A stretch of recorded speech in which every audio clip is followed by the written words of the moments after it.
Donc du coup, c'était assez difficile quand même en grandissant. On me disait que ma peau c'était du caca, que mes cheveux c'était de la moquette, donc pour l'acceptation de soi, c'était pas ouf. J'ai vraiment grandi dans cette atmosphère jusqu'au lycée. Je me sentais vraiment différente, mais pas dans le bon sens. Là aujourd'hui, je me sens différente et je suis trop contente de cette différence. Mais quand j'étais petite, c'était je voulais être blanche, quoi, clairement. Et puis en 2014, je me fais violer.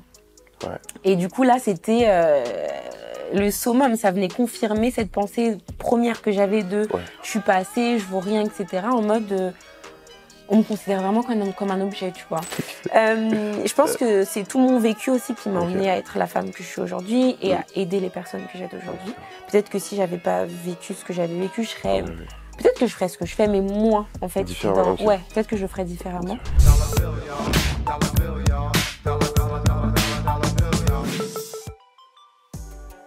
Bonjour à tous, on se retrouve sur une nouvelle vidéo, cette fois-ci avec une invitée d'exception, Aurélie. Merci d'avoir répondu à notre invitation. Avec plaisir. C'est un plaisir de te recevoir cette énergie que tu dégages. Pour les rares personnes qui ne te connaîtraient pas, est-ce que tu pourrais te présenter tes activités? Je m'appelle Aurélie Barnabo, j'ai bientôt 28 ans, je suis maman, je suis psychologue. J'accompagne les femmes dans tout ce qui est la guérison de leurs blessures personnelles, de leurs traumas du passé. C'est vraiment important pour moi en fait qu'elles comprennent qu'elles ont une place ici et que peu importe leur passé, peu importe ce qu'elles ont vécu, elles ont le droit d'être aimées, elles ont le droit de s'aimer, elles ont le droit d'avoir aussi des relations épanouies. Donc je travaille un petit peu sur tout ça avec les couples aussi. Je ne suis pas réfractaire aux hommes, d'accord, j'accompagne des hommes, mais c'est vrai qu'ils viennent pas beaucoup vers moi pour la thérapie. Voilà. Et je suis aussi présidente d'une association, AB Inspires. Vraiment avec l'accent anglophone, c'est important. Excellent. Et on travaille avec les femmes et les jeunes autour des thématiques de confiance en soi, développement personnel, développement aussi des compétences psychosociales, donc tout ce qui est la gestion des émotions, la gestion du soi, de la maîtrise de soi, conscience de soi, etc. Et puis avec les jeunes aussi autour du harcèlement. C'est déjà pas mal. On a un bon départ, on va y aller doucement. Avant même de parler de tes motivations, est-ce que tu peux te présenter plus ton parcours, d'où tu viens, quelles études tu as faites, qu'est-ce qui t'a lancé sur cette voie? Donc moi je suis guadeloupéenne, mais j'ai grandi dans un petit village sur les Mélos dans le 60, avec beaucoup de personnes caucasiennes autour de moi. J'étais vraiment on était la seule famille noire, quoi. Moi je répondais pas trop aux stéréotypes guadeloupéens, chabine, les cheveux un peu bouclés comme ça, non. Donc du coup c'était assez difficile quand même en grandissant. On me disait que ma peau c'était du caca, que mes cheveux c'était de la moquette, donc pour l'acceptation de soi, c'était pas ouf. J'ai vraiment grandi dans cette atmosphère jusqu'au lycée. Je me sentais vraiment différente, mais pas dans le bon sens. Là aujourd'hui je me sens différente et je suis trop contente de cette différence. Mais quand j'étais petite, c'était je voulais être blanche, quoi, clairement. Je comprenais pas pourquoi on me rejetait en fait pour ça. Et je pense que j'ai un peu grandi dans cette recherche-là d'être aimée, d'être acceptée. Du coup j'ai des parents antillais, donc les émotions, dire je t'aime, montrer qu'on aime l'autre, c'était pas trop ça. Et je recherche aussi, je pense, l'amour de mon papa dans plein de choses finalement. Puis l'amour de ma maman aussi, parce que c'était pas exprimé comme moi je pense j'avais besoin que ce soit exprimé enfant. Donc j'ai beaucoup daté, j'ai beaucoup de relations avec les hommes. Beaucoup. On va pas parler de ça là. Mais pour moi c'était vraiment en mode on va m'aimer, quoi. Il y a un moment donné où je vais me sentir aimée et au final ça répond à rien, tu vois, parce que j'avais pas cet amour de moi-même. Et puis un peu avant 2014, je suis dans une relation où c'est hyper compliqué et puis je me rends compte que ça me plaît pas, ça me va pas, parce qu'on n'est pas sur la même longueur d'onde, donc je décide gentiment de mettre un terme à cette relation. Mais c'est pas vraiment passé finalement pour lui et puis il me fait toute une rumeur et je me fais vraiment harceler.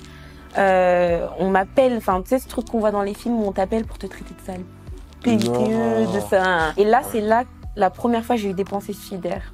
Cette vie-là, tu vois, j'en veux pas comme ça. Donc j'ai grandi en me disant on m'aime pas, je suis différente, je suis pas assez bien pour les autres. Et là, ce truc de un mec qui soi-disant m'a aimé retourne tout contre moi. Et vraiment, enfin, moi je suis croyante aussi. Donc il y avait cet aspect de Dieu a un plan et tout. Mais j'avoue qu'au début, quand j'étais jeune, j'étais en mode il est où Dieu là? Il veut quoi, tu vois, toujours poussée par ce truc, il faut que je fasse quelque chose. J'avais pas encore trouvé ma voie de psychologue. C'était un peu ma mère qui me disait ah mais tu peux faire ça comme ta sœur, etc. Et je pense que j'étais aussi dans ce syndrome là de je suis jamais aussi bien que ma sœur, tu vois. Et puis en 2014 je me fais violer.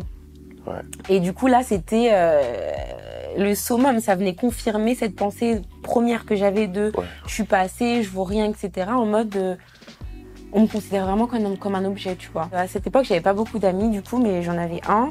Je me disais que c'était, tu vois, les hommes, je me disais que c'était mon ami et tout. Oui. C'est vraiment la seule personne que j'ai appelée, j'étais en pleurs, j'étais en panique, ça s'est passé dans ma résidence étudiante, j'étais à Amiens. Et il me dit de toute façon, ce genre de choses, ça peut arriver qu'à toi. Vraiment. Là, maintenant, tu vois, j'en souris. Et sur le moment, le pire, c'est que je me suis pas dit, mais c'est un malade, ça se fait pas. Je me suis dit, mais en fait, ouais, il a raison. Ça peut arriver qu'à moi, tu vois. Et là, je pense que j'ai fait appel à Dieu, tu vois, en mode le dernier cri espoir, en mode soit tu montres qu'il y a quelque chose, soit c'est mort. Il m'a montré. Et du coup, je suis encore là. Mais j'ai pris un tout autre tournant. Je me suis dit, je peux pas rester en France, je peux pas rester à Amiens, parce qu'en fait, j'avais aucun soutien, tu vois, ce genre de choses quand ça arrive dans une famille et que je sais que personne n'était préparé, donc personne n'a su comment accueillir la nouvelle. Même ta famille. Ouais, non, c'était vraiment compliqué. Ma mère, je pense qu'elle a, genre, quand elle a entendu que je lui avais dit ça, elle m'a dit, tu t'es fait violer? Tu t'es fait violer? Comment ça, tu t'es fait violer? Mais tu sais, c'était tellement, avec le recul maintenant et mon métier, tu vois, je me dis, ça a été le choc pour elle aussi et tout, mais on s'est jamais posé pour. Tu vois, j'ai jamais pleuré dans ses bras par rapport à ça, par exemple, tu vois. Et j'ai jamais ressenti ça avec les gens de ma famille. Donc, j'ai fait ce que je savais faire de mieux, me débrouiller. Et je suis partie faire fille au père pendant 6 mois en Angleterre. Et je pense que là, ça a été un petit peu le début de moi, tu vois, genre parce que la dame, c'était une Nigérienne chez qui j'étais. Et ça m'a connectée à toutes ces routes-là. Et vraiment, dans l'approche et tout, elle était vraiment cette maman, quoi. C'était ma tata, tu vois. Et elle n'a pas voulu que je fasse juste fille au père, elle a vraiment voulu aussi que je me forme en même temps. D'où la psychologie, parce que j'ai choisi des cours de counseling, tu vois. D'accord. Et c'est vraiment là que j'ai commencé tout sur les réseaux. En fait, je me suis dit, j'avais personne avec qui me connecter, à qui je pouvais m'identifier, de femmes noires, assez jeunes, tu vois, qui disait ouais, j'ai vécu ça et je m'en suis sortie. Et j'ai voulu être cette femme, tu vois, pour d'autres, tu vois. À quel moment tu as commencé à exercer? Je me suis diplômée en counseling, donc un peu en conseiller en français on dirait. Et donc au début, je m'appelais pas du tout psychologue parce que je l'étais pas, j'étais plus dans le coaching thérapeutique. Il y a jamais une semaine entre les deux sans que tu aies un exercice à faire parce que je veux vraiment que la personne soit actrice en fait, ou acteur de son... mais de son changement, tu vois. Et même quand j'accompagne les couples, enfin même dans, tu vois, j'ai créé une académie aussi pour une académie des Queen Boss pour les femmes où c'est vraiment un accompagnement de groupe, tu vois, sur 6 mois. Mais pareil, elles ont toujours des exercices à faire, elles ont des workbooks. Et pour moi, c'est important de mélanger les deux. Je suis pas juste la psy en mode tu viens, tu t'assois. Parce que je sais que c'est important ça de parler, hein, par contre. Je sais que ça et ça fonctionne et ça marche pour beaucoup de personnes juste pendant des années et puis même des mois de parler. Mais je sais qu'il y en a qui ont vraiment pas pour accélérer le processus, mais pour vraiment se sentir comme à part entière du processus, de mettre des choses en place, tu vois. D'où mes exercices. Ma première question, c'était de savoir comment t'es arrivé à tout gérer entre ton compte Insta, entre tes activités pro, entre l'associatif, ainsi de suite. Je pense une des clés, alors je vais le dire, c'est l'organisation, mais c'est aussi le fait que je suis très honnête avec moi-même. Si j'ai besoin de pleurer, je pleure, quoi. Genre si j'ai besoin de dire là je suis fatiguée, je suis fatiguée. Je m'écoute beaucoup, ok. Si vraiment ça va pas et que du coup je suis pas disponible psychiquement ou émotionnellement pour mon patient, ma patiente, je m'autorise à reprogrammer, tu vois, et à dire ok une autre. Mais parce que je leur autorise aussi à faire ça. Et je fais régulièrement des pauses aussi maintenant. Ouais. En mode Insta, ça me saoule. Genre c'est énergivore de ouf. Vas-y, je fais une pause. Genre et je me concentre sur mes patients, sur l'académie ou sur moi, ma fille. Enfin, tu vois. Je suis en mode, ok, je fais une petite pause. Et c'est quoi ton rêve par rapport à, déjà au niveau pro? Au-delà de l'objectif côté patient, plus ton rêve en tant que structure? J'aimerais, alors moi j'ai un petit dessin que j'ai fait sur mon tableau, où je suis là, je me suis dessinée et tout, et j'ai une assistante à côté de moi, qui est là au téléphone, madame, votre rendez-vous de 10h. C'est trop cool. Finalement, moi j'adore être full en fait. J'aime quand mes journées, et puis quand elles se ressemblent pas. Donc moi j'aimerais pouvoir que mon business marche au stade où ma vie c'est pas seulement avoir des patientes en one-to-one. Je fais aussi parce que je fais des conférences, tu vois, et j'aimerais vraiment que ça se développe et tu vois, aussi intervenir dans des structures, dans des entreprises, genre faire des interviews, genre, tu vois, que c'est ça vraiment mon dada, tu sais. À ce niveau-là, je suis aussi très, tu vois, peace, tu vois. Et que j'ai du temps pour après être plus présente aussi pour ma fille, pour moi, mes activités perso. Et pour d'autres personnes qui voudraient se lancer comme toi, d'autres femmes racisées qui vont avoir quasiment les mêmes écueils que toi. Quel est le principal conseil que tu pourrais leur donner? De rester authentique en fait. Surtout dans l'ère des réseaux sociaux, on va un peu nous matrixer à faire les mêmes choses, à être les mêmes. Et je trouve surtout dans notre communauté, on va trouver beaucoup de femmes qui font la même chose un peu de la même manière parce que tu vois c'est comme ça qu'il faut faire. Et je pense que moi je sais que c'est comme ça que moi en tout cas genre j'ai réussi à rester la tête focus et je me suis dit je suis tellement vraie sur mes réseaux. Moi je suis quelqu'un qui se maquille pas, genre tu vois j'ai mis un rouge à lèvres pour vous faire plaisir, tu vois genre en mode j'ai une interview, mais tu vois alors que je vois tellement de femmes finalement sur Insta s'apprêter, se maquiller, même dans leurs vidéos être très structurées et tout. Moi, c'est pas ça, tu vois, je partage vraiment comme je le ressens. Des fois, ça peut être aussi des parties de mon histoire et tout. Et c'est comme ça, finalement, que tout ce que j'ai eu, bah, je l'ai eu en restant très vrai. Même si, oui, il faut suivre un certain truc, genre, tu vas pas mettre des photos carrées comme avant, tu vois.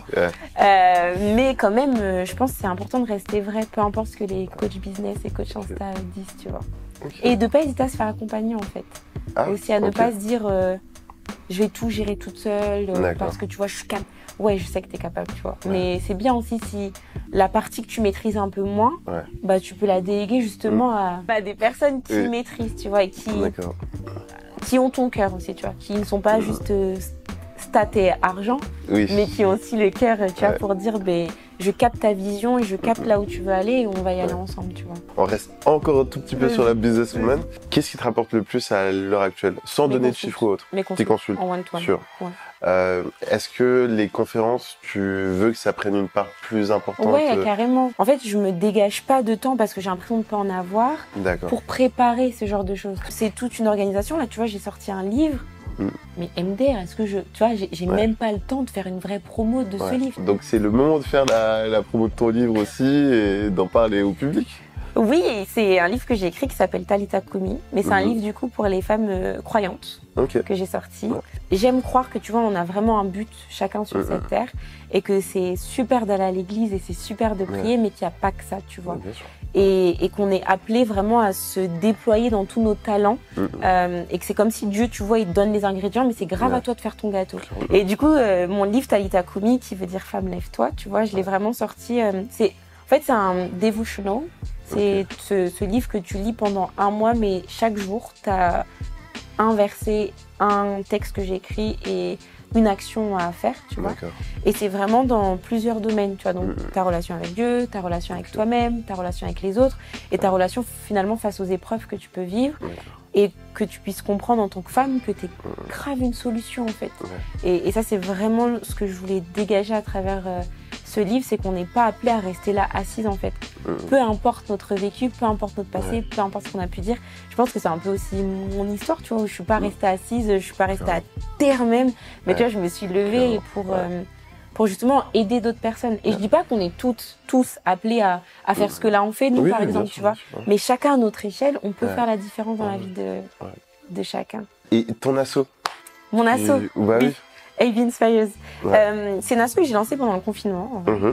Parce que j'avais vu des choses sur Instagram, un live, enfin plusieurs lives, d'une star, là, je vais même pas citer pour pas lui donner cet individu. Il faisait ça, tu vois. Et en fait, ça m'a tellement révoltée. Et quand j'ai vu les commentaires de certaines femmes et de certains jeunes hommes, je me suis dit, waouh. Et là, je me suis dit, ok, je vais créer une asso parce que, en fait, c'est l'une des seules manières de pouvoir entrer facilement dans la vie scolaire, en fait. Tu vois, de pouvoir aller intervenir dans des écoles, dans d'autres assos et tout. Et je me suis dit, au lieu, moi, de me plaindre là, assise derrière ma chaise, c'est pas normal, vas-y, agis, tu vois, fais quelque chose. Encore une fois, être la solution. Et c'est comme ça que j'ai vraiment voulu lancer l'asso et que je l'ai lancé d'ailleurs parce que je me suis dit, on va faire en sorte de transmettre pas seulement des bonnes valeurs, mais tu vois, une éducation différente aussi, tu vois. Alors je sais qu'on va jamais remplacer l'éducation des parents et c'est pas le but, mais je sais que l'école aussi, c'est pas non plus l'endroit où tu vois, ils vont être sensibilisés à l'acceptation des autres, à la prise de confiance en soi, à toutes ces choses, tu vois, les émotions et tout, et même le harcèlement, tu vois, quand je vois, moi je sais que je me suis fait harceler, il y avait rien de rien. Alors de plus en plus là, ils mettent des choses en place parce que il y a plein de suicides et on le voit grâce aux réseaux sociaux. Mais je me suis dit, on va faire quelque chose, tu vois. Et c'est là que AB Inspires est né. Et en vrai, AB, c'est Aurélie Barnabo, tu vois. Inspire. Et en fait, j'avais envie que tout le monde puisse se dire, je peux prendre les initiales, les remplacer par, tu vois, genre, toi, tes initiales, et te dire que toi aussi, en fait, t'es une source d'inspiration et tu peux inspirer d'autres personnes, tu vois. Un autre point, la formation. L'académie, c'est une académie de 6 mois, en fait, où les femmes, elles sont en groupe. Donc, généralement, elles sont entre 15 et 20, tu vois. Et on travaille juste sur toutes ces thématiques de guérison des blessures intérieures, gestion des traumatismes passés, acceptation de son passé, amour de soi, confiance en soi et tout. Et donc du coup, au début, elles ont pas à se livrer. Et c'est au fur et à mesure finalement qu'elles se livrent. Et ce qui est juste magique, c'est qu'elles se rendent compte qu'elles sont pas seules dans leur situation en fait, et qu'elles sont plusieurs à vivre les mêmes choses. Et quand une va oser poser une question, ça va répondre à la question de l'autre. Et tu vois, c'est là où le groupe finalement, elles s'élèvent les unes les autres, tu vois. Mais on est vraiment dans toute cette puissance féminine de on se porte, tu vois. Alors j'aime le one-to-one, mais j'aime tellement la transmission à l'ensemble, tu vois. Et quand je suis en conférence, mais genre je me dis là, c'est ma place. Donc c'est ça l'académie, c'est vraiment 6 mois pour guérir, pour faire la paix avec son passé, pour s'aimer, tu vois. Le côté un peu plus perso. Donc, qu'est-ce qu'on devrait savoir sur Aurélie? Aurélie, c'est une fille très gentille. Une femme très gentille, tu vois, ça c'est un des premiers points. C'est que pendant longtemps, je pense que j'ai struggle avec cette position de femme, tu vois, où genre vraiment je me disais c'est quoi être femme en vrai, c'est quoi être adulte, tu vois, genre je me sens encore jeune, je suis là, alors que j'adore moi vieillir. Genre j'avais l'impression de pas être au début légitime. Parce que tu vois, j'accompagne des femmes qui ont des fois 50 ans, tu vois, 40 ans. Moi, je suis là du haut de mes même pas 30 ans, tu vois. Et au début, encore, quand j'ai commencé, j'en avais 24, tu vois. Et vraiment, j'ai struggle à trouver ma place et à me positionner, alors que pour elle, j'étais tellement légitime, tu vois. Et mon travail est juste excellent. Mais c'était vraiment déjà, j'ai galéré dans ce positionnement parce que j'avais l'impression que je m'affirmais pas assez et que du coup tout le monde se permettait de me marcher dessus parce que j'étais gentille. Et pendant un moment, c'était une qualité que je détestais chez moi. Ma gentillesse et ma sensibilité. Tu vois, genre ça, c'est 2 qualités que maintenant j'adore de moi, tu vois, parce qu'en fait, je me dis, être gentil, c'est pas être teubé, tu vois. Oui. Tu vois ce que je veux dire? Et en vrai, pour moi, j'adore ce que ma gentillesse m'apporte. Je suis quelqu'un aussi de très, très, très souriante. J'adore. Genre, j'aime partager cette énergie-là, tu vois. Je suis pas quelqu'un qui est trop impacté par la météo, en mode le soleil, la pluie et tout. Tu vois, je suis pas... Ça, c'est une chance. Mais je suis impactée, je pense, par les énergies que l'autre me renvoie. Je dis pas qu'on doit tous être en mode chill comme ça, tu vois, mais pour moi, tu vois, le sourire, tu vois, genre c'est un petit peu une base, même si tu montes pas tes dents, tu vois, mais en mode le strict minimum. C'est bon, je fais le strict minimum. Tu fais plus que tu es dedans, c'est bon. Je pense que c'est tout mon vécu aussi qui m'a emmenée à être la femme que je suis aujourd'hui et à aider les personnes que j'aide aujourd'hui. Peut-être que si j'avais pas vécu ce que j'avais vécu, peut-être que je ferais ce que je fais, mais moins, en fait. Peut-être que je le ferais différemment. Alors que là, c'est important pour moi de partager un petit peu de mon histoire. Pas dans le sens je te raconte ma Yves, mais vraiment dans le sens c'est ok, c'est tellement ok. Genre moi je l'ai vécu et j'en ai pas honte et j'en ai guéri. Et même si on peut avoir un processus différent, mais t'as pas à en avoir honte et c'est ok pour toi et tu peux en guérir, tu vois. J'aime beaucoup ma fille.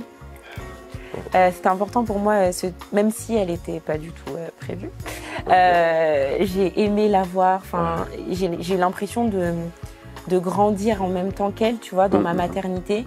Je trouve que c'est pas quelque chose qui est inné du tout. Je me bats aussi pour ça. Peut-être que je guéris mon enfant intérieur, tu vois, en même temps avec elle, tu vois, ou ce que j'ai pas forcément reçu, ce que j'ai pas forcément eu. Je suis très heureuse et très fière de pouvoir lui donner, tu vois. Mais je suis très aussi honnête avec elle, tu vois.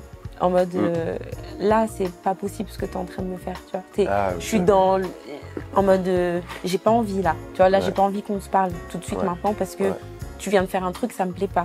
Et je suis pas non plus dans cet extrême de parentalité bienveillante où finalement, tiens, oui ma chérie, c'est toi qui as le... Tu vois ce que je veux dire? Non, c'est moi le parent aussi, donc le cadre, je le mets, tu vois. Genre s'il faut crier, s'il faut donner la fessée, j'ose le ton, je donne la fessée, tu vois. Et c'est un équilibre qui est assez dur à trouver entre la culture, la société, l'école, ainsi de suite. La culture, genre le poids de la culture Tu fais comme les blancs, genre. Ah ouais, j'ai rien de mal à ça. Mais tu sais, c'est quand ils le disent, c'est vraiment comme une insulte, ça, en mode. Clairement, c'en est une. Tu vois, je suis très sensible aussi. Quand je te fais rentrer dans ma vie, je te fais rentrer dans ma vie. Et je sais que je laisse pas beaucoup de gens rentrer, mais du coup, j'ai pas beaucoup d'amis. J'ai beaucoup de connaissances. Okay. C'est pas mal, non? Non, Est-ce que tu as des regrets? Je sais pas, je pense. Je veux dire cette phrase très peut-être cliché, mais genre toutes mes expériences de vie, tu vois, maintenant avec le recul, même si, tu vois, je peux être dans une expérience hyper galère en ce moment et me dire, je regrette ce choix, tu vois. Mais demain, je vais me dire, ça m'a tellement apporté, ça m'a tellement appris. Ouais. Et j'avoue que si je pars sur ça, je pourrais regretter toutes mes relations, tu vois. En mode tout, tu vois, 90% de mes relations, je pourrais les regretter parce qu'aujourd'hui, je me dis, mais à quel moment je lui ai donné l'heure, tu vois? Ou à quel moment, tu vois, je me suis dit que j'allais être amie avec cette, tu vois? Donc, je veux pas vivre dans ça. Je veux pas vivre dans ce regret. Je me dis vraiment que Aurélie d'aujourd'hui, c'est grâce à toutes ces petites fractures et ces blessures que, tu vois, genre, j'ai pris le temps de cicatriser. Si tu avais un conseil à donner à d'autres femmes qui t'écouteraient, qui seraient inspirées par toi De prendre le temps, qu'il n'y a rien qui est pressé. Et je sais qu'on a ce truc d'horloge biologique. Je sais que c'est facile maintenant que j'ai un enfant, que je suis de dire ça. Mais vraiment, genre, quand t'as pas d'enfant, tu peux faire tellement de choses. Je dis pas que quand t'as un enfant, tu peux pas faire des choses. Mais c'est... Tu vois, genre, quand t'as un enfant, tu dois penser à l'enfant. Donc, c'est une gestion différente. Quand t'as pas d'enfant, quand tu voyages comme tu veux, quand tu veux. Et aussi, d'investir, d'acheter un appart. Si vous pouvez acheter un appart à votre nom et puis le louer après, genre, ce truc d'attendre le mari, d'attendre... Ah, quitter, c'est... Voilà. Ça m'est trop difficile. Ça, peut-être, c'est un de mes regrets. Ça, c'est un de mes regrets. De pas avoir investi avant. Genre, quand j'étais vraiment... tu vois, dans cette fleur de mon argent, je peux l'économiser, je peux, tu vois, mettre de côté pour avoir un apport et tout.